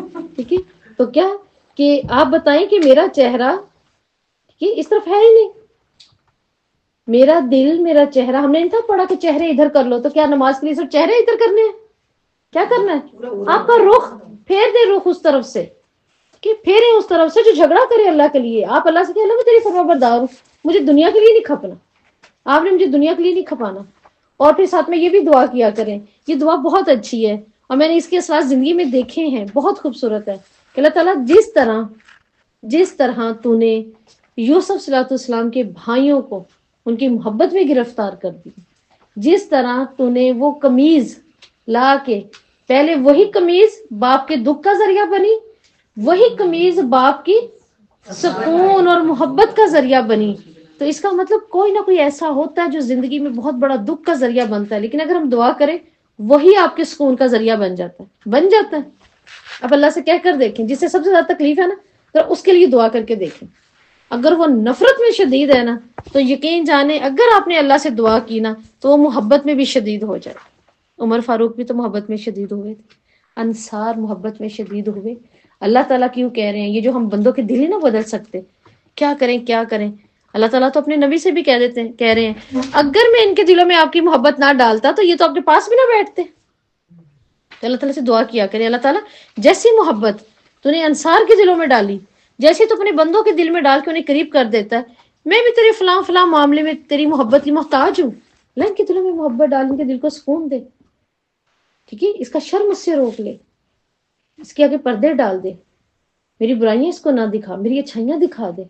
مجھے اس کی برائیاں نہ دکھا لا، مجھے اس کی اچھائیاں دکھا دے، مجھے اس سے بچا لے، میرے لیے کافی ہو جا. آپ صلی اللہ علیہ وسلم نے نہیں تھا فرمایا کہ اگر تمہیں لوگوں کا ہی ڈر ہے، لوگ ہی تمہارے لیے فتنہ ہے، تو کیا کہو اللہم اکفینی بما شئت، اللہ کافی ہو جا، مجھے بچا ان سے، ان کے لیے کافی ہو جا میرے لیے. تو یہ دعائیں نہیں ہیں. جتنا ٹائم ہم ارد گرد پریشان ہونے میں گزارے ہیں، سوچنے میں اور کیا کیا کرنے کرانے میں، بہتر نہیں ہے بیٹھ کے 1 گھنٹہ بھی آپ یہ دعا پڑھ لیں پھر اس کے اثرات دیکھیں، چھوڑ دیں اللہ پر. ٹھیک ہے، پھر اللہ رب العزت کہے اگر کوئی ہدایت کے راستے پر آنے سے بھی منہ پھیر لے تو دعوت دینے والا کیا کرے؟ دعوت دینے والا یہ یقین رکھے کہ اس کا کام تو محض پہنچانا تھا، بس بتا دیا اس نے. ان الذین یکفرون بآیات اللہ، جو اللہ کی آیات کا کفر کرتے ہیں، انکار کرتے ہیں، پیغمبروں کو ناحق قتل کرتے ہیں، لوگوں میں سے جو انصاف کا حکم دیتے ہیں انہیں بھی قتل کرتے ہیں، ان کے لیے تو اللہ تعالیٰ نے کیا رکھا ہے؟ دردناک عذاب رکھا ہے. ٹھیک ہے، یہی وہ لوگ ہیں جن کے اعمال دنیا اور آخرت میں ضائع ہو جاتے ہیں اور ان کا کوئی مددگار نہیں ہوتا. کہ آپ نے ان کی طرف نہیں دیکھا جب انہیں اہل کتاب میں سے ایک حصہ دیا گیا کتاب کا، انہوں نے اللہ تعالیٰ کی کتاب کی طرف بلایا. ٹھیک ہے، اور انہیں بلایا جاتا ہے تاکہ ان کے درمیان فیصلہ کر دیں، تو ان میں سے ایک گروہ کیا کرتا ہے؟ بے رخی کر دیتا ہے، اور ایک گروہ کیا کرتا ہے؟ مان لیتا ہے. اب یہ آیات ہمیں بتا رہی ہیں کتاب اللہ کی دعوت کیا ہے؟ زندگی کے تمام معاملات اللہ کی کتاب سے لینے ہیں. تمام معاملات مرضی سے نہیں لینے، سہیلی سے نہیں لینے. ٹھیک ہے، کہاں سے لینے؟ اللہ کی کتاب سے لینے. کیا بتا رہے ہیں؟ زندگی کے تمام معاملات میں اللہ کی کتاب سے رہنمائی لینی ہے. اور کیوں لینی ہے؟ تاکہ آخرت کے حساب کتاب کے بارے میں ہم سنجیدہ ہو جائیں. جب ہم سنجیدہ نہیں ہوں گے تو اللہ تعالیٰ کہتے ہیں یہ اس وجہ سے کرتے ہیں، یہ اس وجہ سے سنجیدہ نہیں ہوتے کہ گنتی کے چند دن ماں سوائے ہمیں دوزخ کی آگ نہیں چھوئے گی. یہ تو یہ کہتے تھے، ہم کیا کہتے ہیں؟ ہم تو امتی ہیں، سفارش سے نکل تو آنا ہے. اور وہ جو ایک دن کی آگ ہے، اوپر کا ایک دن کتنا ہے؟ 50,000 سال کا. ہمیں کیا پتا کب تک، تو اسے تو بچنا ہے نا. تو دنیا کی زندگی کا نام اور دنیا کے ساتھ دین کا تعلق. آج جو ہم کہتے ہیں نا، اللہ تعالیٰ کہہ رہے ہیں انہیں اس چیز نے ان کے دین کے بارے میں دھوکے میں ڈال دی ہے، اسی چیز نے. ہم امتی ہیں، میں بخشی ہوئی ہوں، میں باجی ہوں، میں پڑھتی ہوں یا میں پڑھاتی ہوں، نہیں. کس وجہ سے؟ دنیا کے دھوکے میں ان چیزوں نے ہمیں ڈال دیا ہے. ہم کہتے ہیں دنیا، زندگی دنیا کا نام ہے اور دنیا کے ساتھ دین کا تعلق نہیں ہم جوڑ سکتے. نہیں، اس کے اندر یہ جوانی ہے. ابھی نہیں ہم نے پڑھا، بڑھاپا آ گیا ہے تو جوانی میں کرنا جو کرنا ہے. کئی فائزہ جمانا ہوں، پھر کیا حال ہوگا اگر انہوں نے اللہ کو نہ سمجھا، اپنے آپ کو نہ بدلا، تو پھر کیا حال ہوگا جس دن ان کو جمع کریں گے، جس کے آنے میں کوئی شک نہیں. ہر شخص کو اس کا بدلہ دوں گا. خود تو کر کے بھول گیا، اللہ نہیں بھولا. خود کسی پہ کہہ کر یا کسی کا کہلوایا ہوا نہیں بھولے، اللہ بھی نہیں بھولتا. اگر ہم نہیں نہ بھولتے، میں نہیں اس کی بھولی، تو بولتا اللہ بھی نہیں ہے. اللہ بھی نہیں بھولے گا کہ ہم بھی اڑ گئے ہیں، میں بھی نہیں بھولی. تو اللہ کے پاس تو ریکارڈ ہے کہ وہ انصاف کا دن ہوگا، وہ سامنے آئے گا. قل اللہم مالک الملک تؤتی الملک من تشاء وتنزع الملک ممن تشاء وتعز من تشاء وتذل من تشاء. کیوں ہے اتنی بڑی بادشاہیاں عزت دینے کی؟ اللہ کے پاس ہے ساری عزت. اگر کوئی چاہتا نا میری عزت ہو، میری عزت ہو، تو آپ سے فرمایا وہ جان لے اللہ کی عزت اللہ کی چادر ہے. اللہ کی چادر اللہ کی عزت ہے. جو اس پہ ہاتھ ڈالے گا نا، اللہ اس کو نہیں چھوڑیں گے. تو عزت اللہ کی ہے ساری. آپ اگر اللہ کے مشن میں شامل ہو جائیں، آپ اگر اللہ کی کتاب سے محبت کرنے لگے تو اللہ دے گا. ایسے اگر ہم مانگے تو پھر اللہ کی عزت کو کوئی ہاتھ نہیں ڈال سکتا. کہ تو اللہ بتا رہی میں مالک الملک ہوں، اس پر کسی کی کوئی خبر یا جبر نہیں ہے. یہ کسی کے فیصلوں میں اتنی طاقت نہیں ہے کہ اللہ کے فیصلے کو رد کرے. وہ عدل کے ساتھ عزت بھی دیتا ہے، ذلت بھی دیتا ہے. اور یہی آیات، انہی آیات کے لیے کیا آتا ہے؟ آپ سے فرمایا اگر کسی پر پہاڑوں جتنا قرض بھی ہے، اگر وہ ان آیات کو پڑھتا ہے اور ساتھ میں پڑھتا ہے اللہم اکفینی سوری اللہم اکفینی بحلالک عن حرامک وغنینی بفضلک من سواک. اللہ تعالیٰ اس کا غیب سے قرض اتار دیں گے. تو ان آیات کو پڑھا کریں. وہی تو ہے جو رات اور دن کو دن میں رات میں شامل کرتا ہے اور زندہ سے مردہ نکالتا ہے، اور پھر جس کو چاہتا ہے بے حساب رزق دیتا ہے. اب رات اور دن کا نظام، یہ زندگی اور موت کا نظام اللہ کے ہاتھ میں. اس سے کیا مقصود ہے سمجھانا؟ ہم تو یہ پڑھ کے نکل جائیں گے آرام سے آیت، ٹھیک ہے، لیکن اللہ کا کچھ مقصود ہے. وہ کیا مقصود ہے؟ انسان دوسرے انسانوں کو اپنا غلام نہیں بنا سکتے. جو ہو میری مرضی سے ہو، نہیں بنا سکتے. اپنی فکر اور اپنے نظریے کو جبرن دوسروں پر مسلط نہیں کر سکتے. انسان صرف اللہ کا غلام ہے. زندگی موت کی رہنمائی صرف اللہ ہی دے سکتا ہے. کہ اے ایمان والو، مومنوں کو چھوڑ کر کافروں کو دوست نہ بناؤ. جو ایسا کرے گا تو اس کو اللہ تعالیٰ کی طرف سے کوئی حمایت حاصل نہ ہوگی، مگر ایسی حالت میں کہ تم ان سے بچاؤ کرنا چاہتے ہو تو اللہ تعالیٰ تمہیں اپنی ذات سے ڈراتا ہے. اللہ اپنی ذات سے ڈراتا ہے. کیا مطلب؟ اس ڈراوے کی وجہ سے نا انسان اللہ کی رب کی توجہ کی جانب ہو جاتا ہے. میرے اللہ کو کیا چاہیے؟ ذات سے ڈرا رہا ہے نا. ہم اپنے بچوں کو ان کے باپ سے کیوں ڈراتے ہیں؟ ایک ذات کی وجہ سے ہی نا، ایک روب کی وجہ سے. وہ ڈر جاتے ہیں، سارا دن پھریں گے وہ ڈر کر. اور کئی جگہوں پر تو کیا ہوتا ہے، باپ کا نہیں ماں کا صرف ڈر ہوتا ہے. ماں نے اپنا روب رکھا ہے، کسی ایک پرسنالٹی کا ہم نے روب رکھا. تو کیوں کہ صرف ہم ڈریں گے، ہماری توجہ صرف اس کی جانب ہوگی کہ اس کی پکڑ میں نہ آ جاؤ، ہے نا، ان کو نہ پتہ چل جائے. تو اللہ تعالیٰ کہہ رہے ہیں میں اپنی ذات سے کیوں ڈرا رہا ہوں تمہیں؟ تاکہ اللہ تعالیٰ کا خوف ہی ہے جو انسان کو جرم سے باز رکھے گا. آپ کہہ دیں جو کچھ تمہارے سینوں میں ہے تم چھپا لو، ظاہر کر لو. اب ہم ہر چیز کا فتویٰ تو دوسرے پہ نہیں نہ لگا سکتے. وہ تو اللہ ہی جانتا ہے اس کے سینے میں کیا ہے. اور اگر کوئی ہمیں کچھ کہہ رہا ہے تو چھوڑ دینا، کیا وہ آپ کے سینے کو جانتا ہے؟ اللہ جانتا ہے ہمارے دل کے اندر کیا ہے. جس دن ہر شخص اپنی کی ہوئی نیکی اور برائی کو سامنے موجود پائے گا، اس دن وہ آدمی کہے گا کاش اس کے اور اس کے برائیوں کے درمیان بہت دوری ہو جائے. تود لو ان بینا و بینہ امدادا بعیدا. آپ اس آیت کی وجہ سے کیا دعا کر سکتے ہیں؟ اللہم بعید بینی خطایا کما بعدت بین المشرق والمغرب.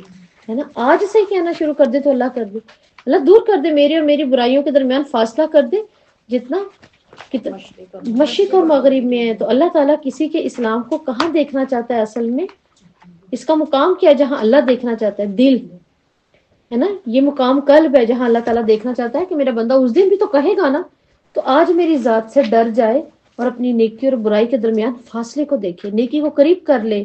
قل ان کنتم تحبون اللہ. اور اگر کوئی ایسا کر لے وہ آ جائے اپنے رب کی طرف، وہ مان لے کہ اللہ تعالیٰ مجھے نیکی کے قریب کر دے، برائی کو مجھ سے دور کر دے، میرا قلب تیار ہے تیرے لیے. تو اللہ تعالیٰ کہہ رہے ہیں اب اس سے کہو کیا کرے. اب یہ زبانی دعوے نہیں کرے گا، اب زبانی دعوے نہیں اللہ کو چاہیے، اس کے ساتھ رسول کی اتباع ضروری ہے. اللہ کی محبت کے لیے اپنی زندگی میں اسلامی نظام رائج کرنا پڑے گا اس کو. اب کیا ہے، رسول کی اتباع پر اللہ کی طرف سے کچھ بشارتیں بھی مل رہی ہیں. کیا؟ یحببکم اللہ، اللہ محبت کرے گا، یغفر لکم، تمہارے گناہ معاف کرے گا. ٹھیک ہے، اللہ غفور رحیم، وہ تم پر رحم بھی کرے گا. 3 بشارتیں ملتی ہیں جب ہم کیا کریں گے، اللہ اور اس کے رسول کی اطاعت کریں گے. اور اگر کوئی اطاعت سے منہ پھیر لے تو اس کے لیے کیا ہے. عقیدہ توحید میں اللہ کیا بتا رہے ہیں اس آیت میں، اللہ تعالیٰ اپنی ذات میں وحدہ لا شریک ہے.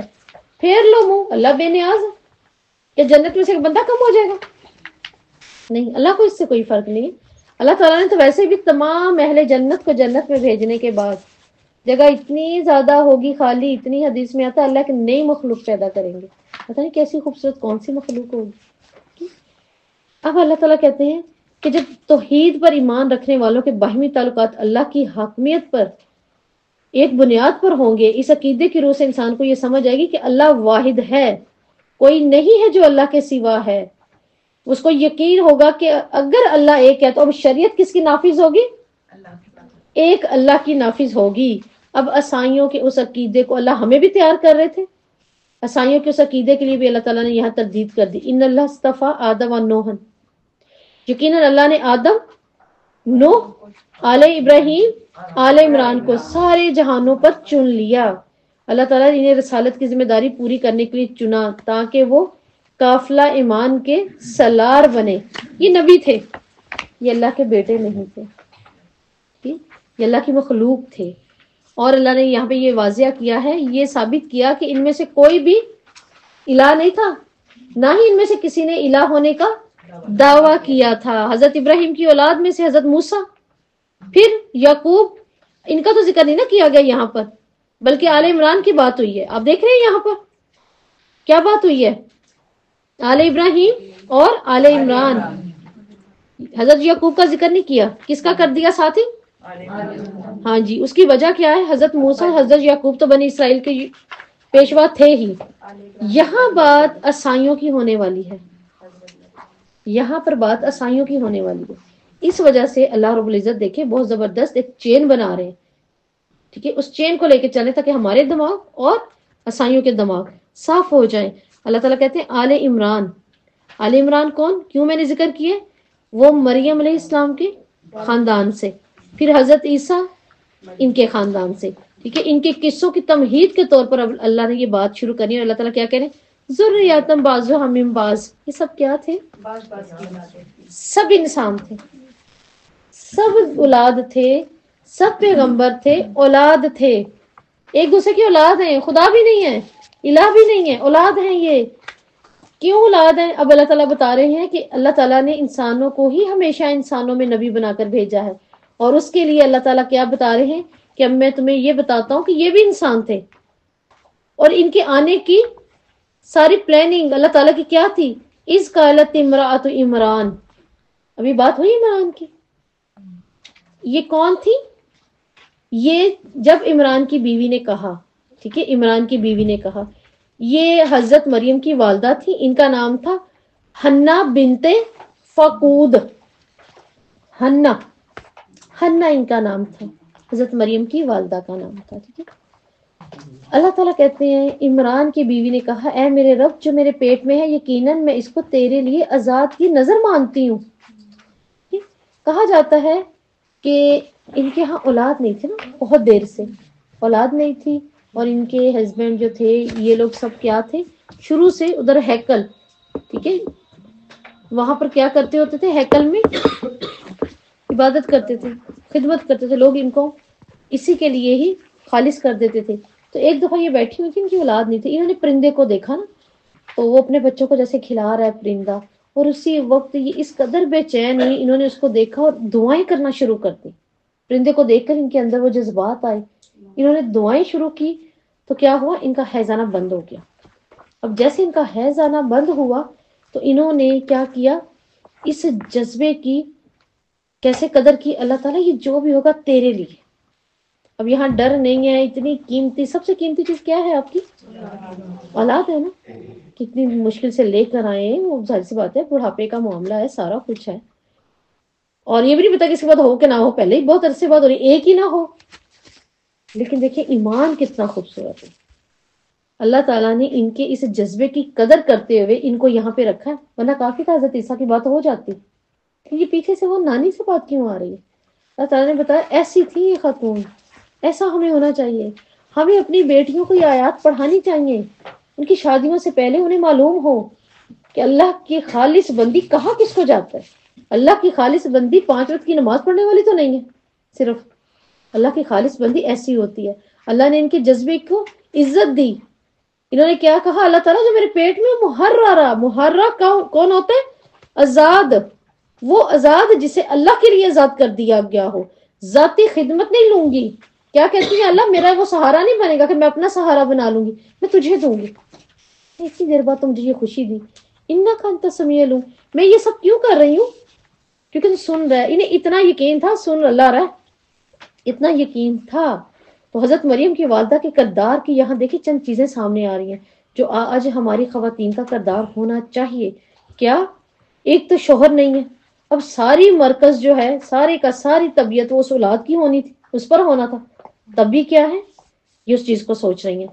ایک تو یہ معلوم ہوا کہ ان کی پیشکش کے ساتھ کوئی شرط اور قید نہیں. اللہ کے ساتھ کوئی شرط نہیں باندھی ہے نا. کیسی پیشکش کی ہے، کتنی پیاری پیشکش. اور اس آیت کے اندر دیکھیں ان کی نظر کے ساتھ انہوں نے کوئی شرکیہ تصور نہیں وابستہ کیا، کوئی شرکیہ معاملہ انہوں نے دیا ہی نہیں اپنی نظر کے اندر، اپنی شرط کے اندر. ہمارا ہوتا ہے اللہ تعالیٰ دے تو 5 سال کے لیے یہ، 5 سال کے لیے وہ، اس کے نام اس کے نام. پھر کیا کیا جو میں نے ابھی کہا تھا نا کہ بیٹوں کے لیے تو خاص طور پہ شرک بھی کر جاتی ہے خواتین. ہم وہاں تک بھی ننگے پاؤں جائیں گے، ہم یہ بھی کریں گے، وہ بھی. تو یہ سب چیزیں کیا ہیں؟ اللہ تعالیٰ کہہ رہی اس کی نظر میں اللہ کے سوا کسی کے حق کا تصور ہی نہیں تھا. اور کیا نہیں تھا؟ ان کی دعاؤں میں خشوع و خضوع دیکھیں. وہ خالص اللہ کی مسلم بندی تھی. یہ سمجھ آ رہی ہے اس آیات میں سے. ان کے دل میں رضا الہی کے جذبے کے علاوہ کوئی جذبہ ہی نہیں تھا. کوئی اور جذبہ ہوتا تو وہ سوچتی کہ اللہ تعالیٰ صرف تیرے لیے ہے، میں اس کو تیرا غلام بناؤں گی. آزاد وہی ہے جو صرف اللہ کا غلام ہے، اور اللہ کے غلام پر اختیار صرف اللہ کا ہی ہے. فَلَمَّا وَضَعْتَهَا قَالَتْ رَبِّ إِنِّي وَضَعْتُهَا أُنثَىٰ. اللہ کہہ رہے ہیں جب اس نے اتنی پیاری دعائیں کر لی، ٹھیک ہے، تو اب کیا ہوا؟ جب اس نے پیدا کیا تو کیا ہوا؟ ہاں کہتی ہے اللہ تعالیٰ یہ تو لڑکی پیدا ہوئی ہے کہ میرے رب نے مجھے کیا دی؟ لڑکی دے دی. حالانکہ اللہ تعالیٰ خوب جانتا ہے. اب اللہ تعالیٰ کیا کہہ رہے ہیں؟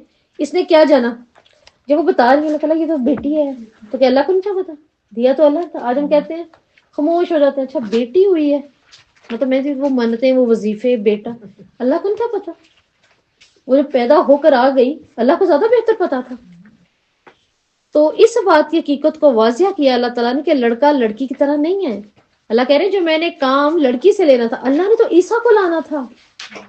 تو وہ کیا کیسے کون پیدا کرتا؟ عورت. بچہ تو عورت پیدا کرتی ہے نا. تو اللہ تعالیٰ دیکھیں ہماری دعائیں ضائع نہیں کرتے. آپ اگر اپنی بیٹوں کے لیے جو دعائیں کر رہے تھے، اللہ نے بیٹا نہیں دیا، بیٹی آ گئی ہے، اس کا مطلب اللہ تعالیٰ نے اب آپ کی بیٹی سے وہ کام لینے ہیں. اللہ نے آپ کی نسل کے اندر وہ بیٹے پیدا کرنے ہوں گے جو کہ آپ کی دعائیں تھی، جو آپ چاہتے ہیں. تو اللہ کے تو ہر فیصلے پہ ہمیں راضی رہنا پڑے گا. تو لڑکے کی وہ فطری کمزوریاں نہیں ہوتی جو لڑکی کے اندر ہوتی ہیں. اللہ تعالیٰ کہہ رہے ہیں میں جانتا ہوں لڑکے کے اوپر وہ تمدنی پابندیاں نہیں ہوتی جو لڑکی پر بھی ہوتی ہیں. یہ بات اس لیے کہی گئی کہ لڑکی ہونے کی صورت میں نظر کا مقصد اچھی طرح پورا نہیں ہو سکتا. ان کا بھی یہ مقصد تھا کہ اللہ میں کیا کروں، یہ تو لڑکی ہے. لیکن اللہ تعالیٰ کو پتا تھا اس دور میں، کیونکہ لڑکوں کو نظر کیا جاتا تھا نا، لڑکیوں کو نہیں کیا جاتا تھا. تو حضرت مریم کی والدہ جس انداز سے یہاں بات کرتی ہوئی نظر آتی ہیں نا، اس سے ان کے اور اللہ کے تعلق کا ایک اندازہ ہو رہا ہے. یہ تعلق سے کیا اندازہ ہو رہا ہے؟ اللہ سے ہم کلام ہیں، اللہ سے باتیں کر رہی ہیں، ٹھیک ہے، اور اللہ کی قربت جھلک رہی ہے. تو آج ہمیں اپنی اولادوں کے لیے سب سے زیادہ اللہ سے باتیں کرنی چاہیے تاکہ وہ قربت جھلکے کہ اللہ میں نے کسی اور سے تو کی نہیں، میں تو آپ سے کر رہی ہوں. تو یہ احساس جھلک رہا ہے ان کی باتوں سے کہ مجھے اللہ سے محبت ہے. کیوں؟ اللہ سنتا ہے. تو یہاں پر یہ بات حضرت مریم کی والدہ کے دل کے خلوص کو ظاہر کر رہی ہے. اپنی اولاد کے تحفظ کے لیے جو چاہے وہ یہ ہے کہ اللہ سے شیطان سے بچا. کیا انہوں نے پھر بات کی؟ انی اعیذھا بک وذریتھا من الشیطان الرجیم. اولاد کے مستقبل کی فکر ہونی چاہیے جو ان کے اندر تھی، انہوں نے کی نا. اب ہم لوگ کیا کرتے ہیں، ہم رسمی طور پر بچے کی جو ہے نا وہ اچھے سے ہو جائے، بس ولادت ہو جائے، ڈلیوری میں آسانی ہو جائے، پڑھتے رہیں اس کو، پڑھتے رہیں، شیطان نہیں چھوئے گا. مجھے لگتا ہے یہاں تک ہی ہمارا ذہن ہوتا ہے. ان کی فکر دیکھیں کہاں ہے نا، شعوری طور پہ ان کی فکر ہے کیا کہ اللہ تعالیٰ ظاہر ہے اس کی کل کو شادی بھی ہوگی، نسلیں بھی آئیں گی، بہت کچھ، لیکن میں چاہتی ہوں سب کچھ دین کا حصہ بن جائے، شیطان سے بچ جائے. جو شیطان سے بچ گیا تو کیا وہ دین کا بہترین کام کرتے ہیں. اب ان کی فکر اتنی اچھی ہے کہ بہو دماد نیک دین کے پابند ہونے چاہیے، آگے تک کا سوچ رہی ہیں یہ. ٹھیک ہے، اللہ تعالیٰ کہہ رہے ہیں کہ فتقبلها ربها بقبول حسن. پھر جب اس کے رب نے اسے نہایت پسندگی سے قبول فرما لیا. جب ہم دعائی کریں گے تو اللہ تعالیٰ پسندگی سے قبول فرمائیں گے نا. اس کی عمدہ طریقے سے پرورش کی، ہم دعائیں کریں گے تو اللہ ان کی پرورش کی طرف لے آئیں گے نا انشاءاللہ ان کو. اور اس کی سرپرست زکریا کو بنایا. اللہ نے اگر ان کے لیے بہترین بات چن لی تو اللہ انشاءاللہ ہماری دعاؤں سے کیا ہماری اولاد کے لیے بہترین سرپرست نہیں چنیں گے؟ چنیں گے نا. ہم نہیں ہوں گے، اللہ ان کے سروں پہ کوئی ایسے بہترین لوگ لا بٹھائیں گے جو واقعی ان کی ہدایت کا ذریعہ بن جائیں گے، جو ان کو اچھے طریقے سے لے کے چلیں گے. زکریا کون تھے؟ زکریا حنا کی بہن کے ہسبینڈ تھے، ان کے سگے خالو تھے زکریا علیہ السلام. تو ہمارے پاس نہ ہو تو تم بھی مانگ لو. اب یہ کیا ہے، یہاں سے اللہ تعالیٰ کہہ رہے ہیں وجد عندها رزقا. جب کبھی زکریا ان کے پاس آتے، اب کیا تھا، یہ ایک کمرے میں ہوتی تھی، ٹھیک ہے، سارا دن عبادت کرتی تھی. ان کی جو خواہش تھی وہ انہوں نے یوں پوری کی کہ دین کے لیے یعنی اللہ کے لیے مختص کی ہوئی ہیں. تو جب بھی کبھی وہ ان کے پاس آتے زکریا کو کفیل بنا دیا گیا، آل ہارون میں سے تھے. تو حضرت مریم کی نشو اور تربیت کے لیے اللہ نے ان کو منتخب کیا. تو اللہ انشاءاللہ یہ دعا کرے اللہ تعالیٰ ہماری نسلوں اور ہماری اولاد کے لیے بہترین لوگ منتخب کرتے، ان کے اوپر بہترین لوگ مسلط کر، برے لوگ ان سے دور کر دے، بری عورتیں برے مرد ان سے دور کر دے. اللہ تو ان کا سرپرست بن جا. ٹھیک ہے، تو اللہ تعالیٰ کہتے ہیں ہوا من عند اللہ. جب بھی وہ ان کے پاس آتے تو کہتے مریم تمہارے پاس یہ کہاں سے آیا ہے.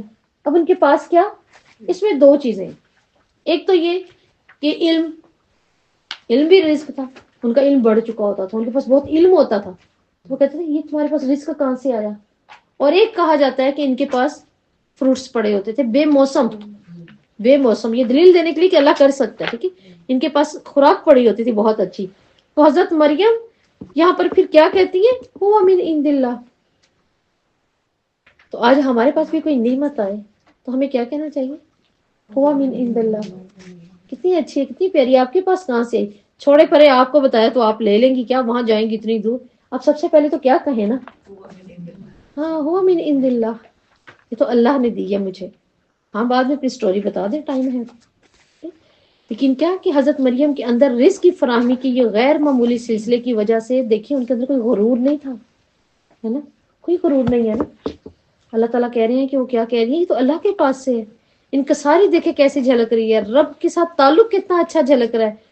اللہ کہہ رہے ہیں ہنالکا، اسی وقت دعا کی زکریا نے بھی، لیکن کس سے، کوئی چیز اچھی لگ رہی ہے نا کسی کے پاس تو کیا کریں.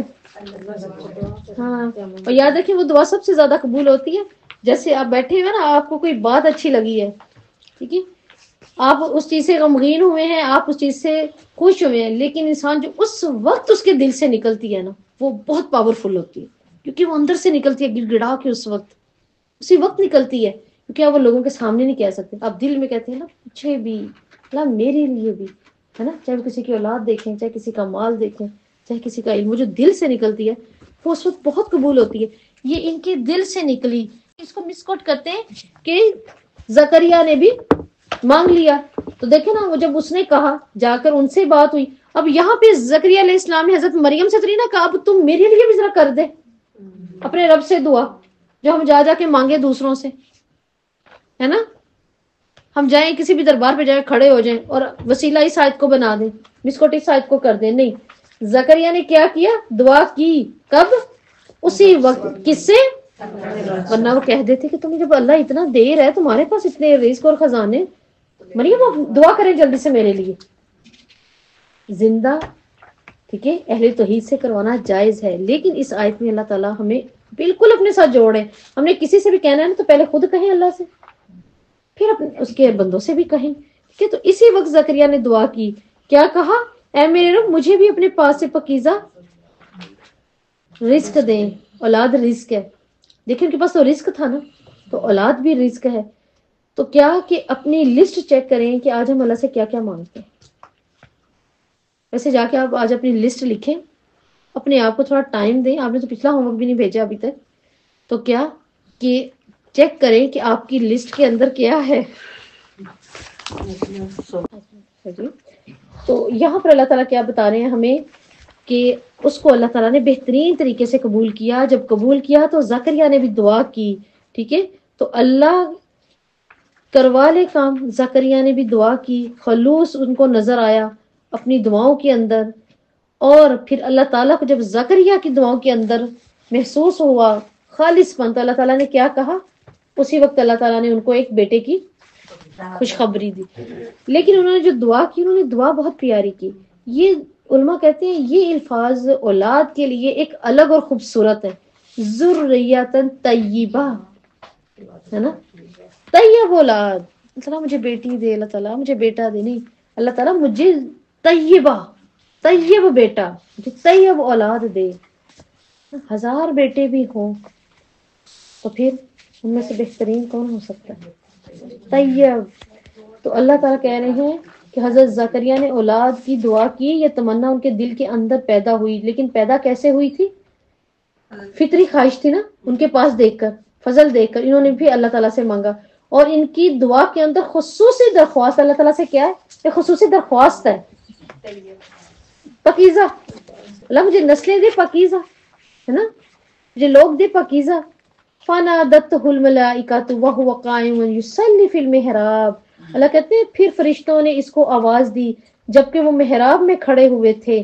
اب وہ اس وقت اپنے، ہو سکتا ہے انہوں نے ان سے بات کرنے کے بعد فوری آ کے دعا کی اپنے محراب میں، یا اسی وقت وہیں کی ہے، لیکن یہ پتا چلتا ہے کی تو اپنے رب سے ہے، کی تو دل سے ہے.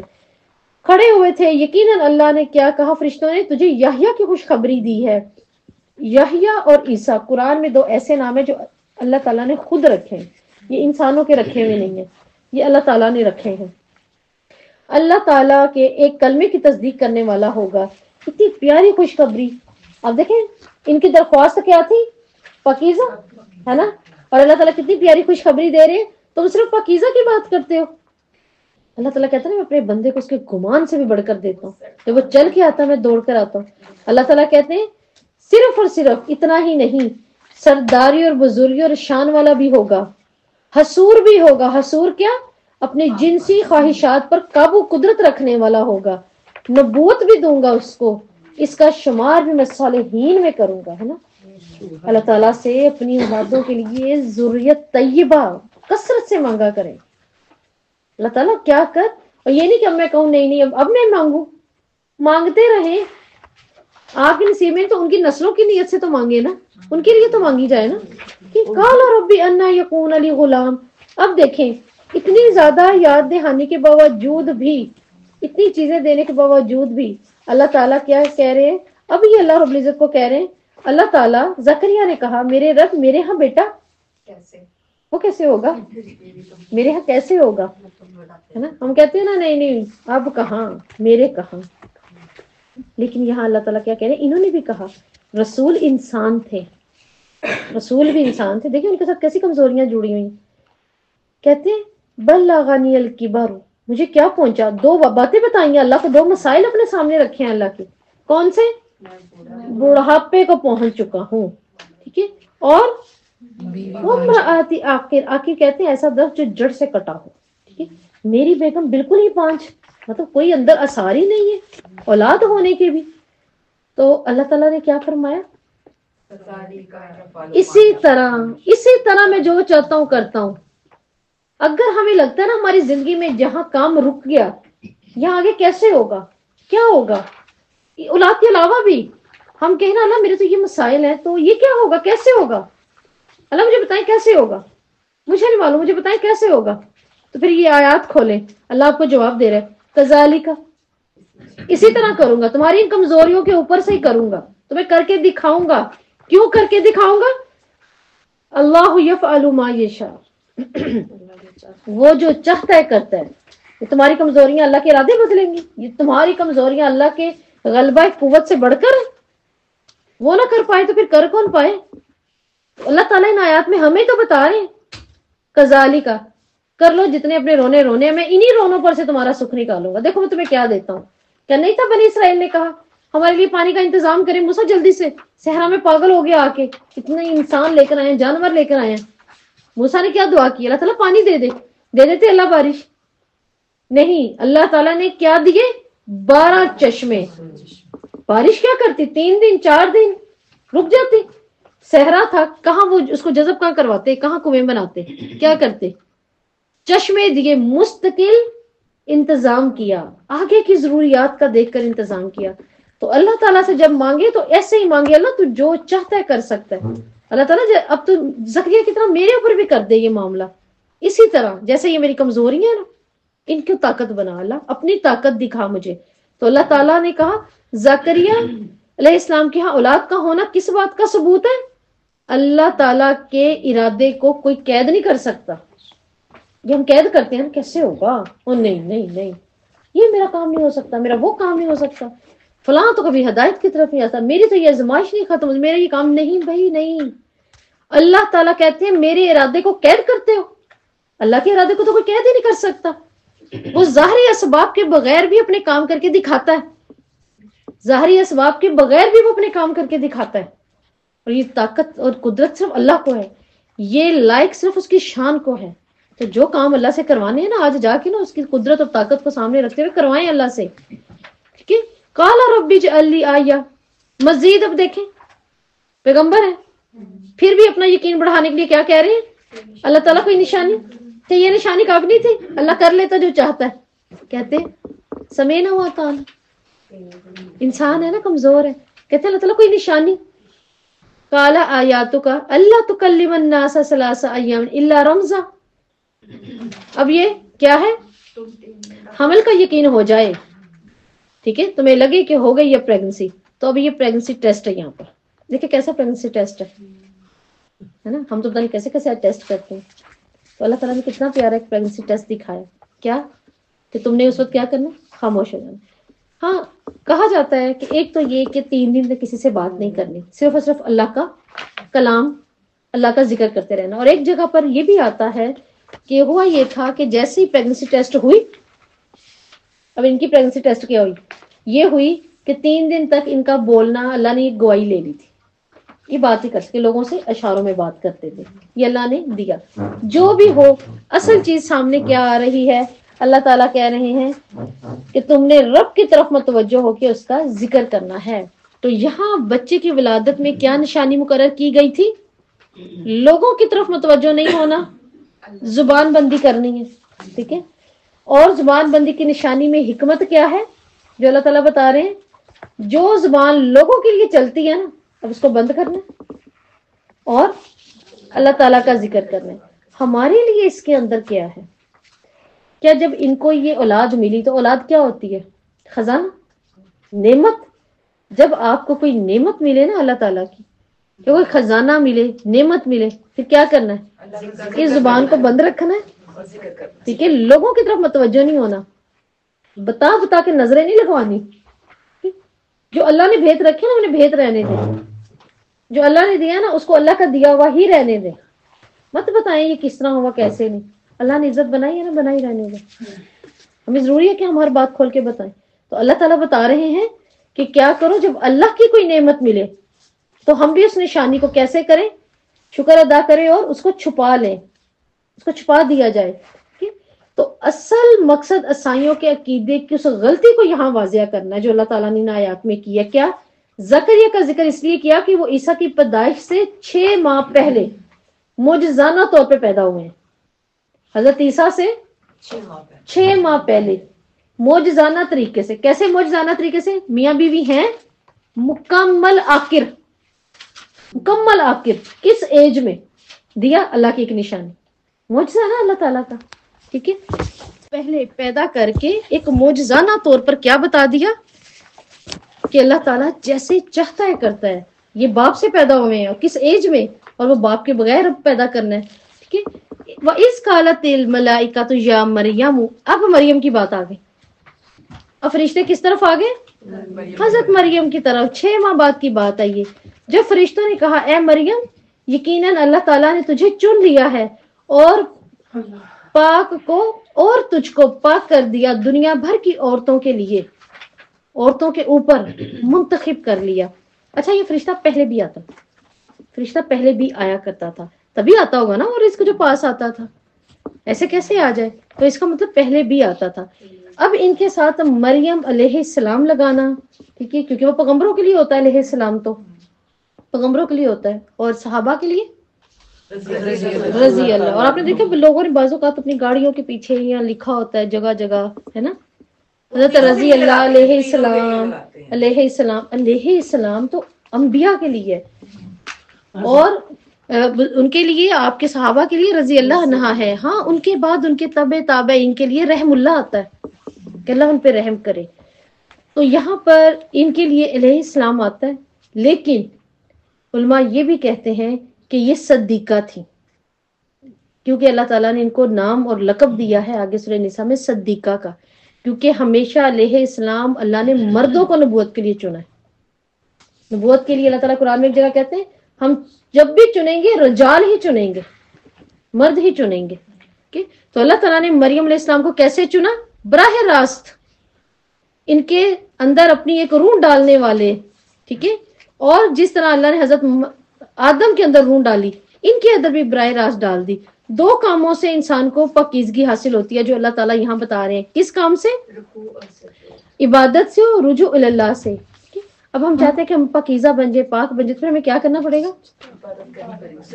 عبادت کرنی پڑے گی، ٹھیک ہے. آپ سچ نے فرمایا اللہ رب العزت نے حضرت خدیجہ، حضرت مریم کو دنیا کی عورتوں پہ چن لیا. اسی طرح ایک اور میں آتا ہے مریم اور آسیہ کو بھی چن لیا.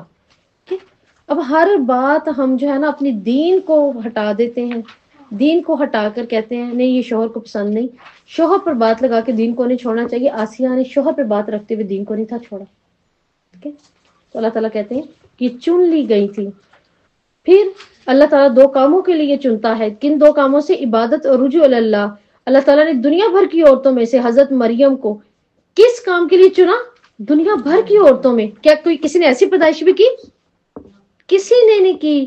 اللہ تعالیٰ نے پیدائش کے موقع پر اپنے لیے کہ وہ دنیا کے معاملات سے الگ تھلگ ہو جائے اور کیا کرے؟